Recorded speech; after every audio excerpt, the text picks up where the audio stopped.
You know you're a true DIYer when you completely dismantle a massive 3-bin compost system before remembering to hit record. Welcome to the middle of my chaos. My old setup was right by the road, acting as the neighborhood's least attractive welcome sign. Now, my land is on a hill.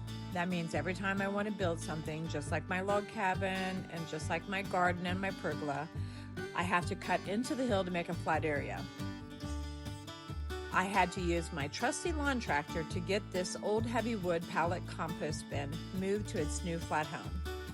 I am 63 years old, so I am absolutely not carrying these across the yard by myself. Because around here, we reuse everything.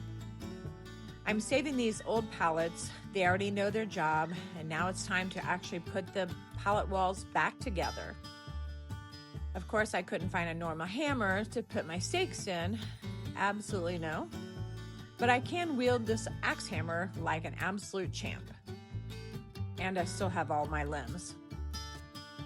And naturally, as I'm pounding in those stakes, I managed to hit the only underground rocks probably in the entire yard. So I am improvising.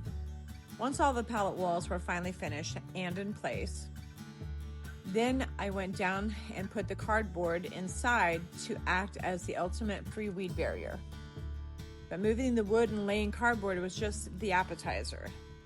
Now comes the absolute joy of shoveling all the heavy half-cooked compost out of the old location, hauling it over to the new one, and reshoveling it back out.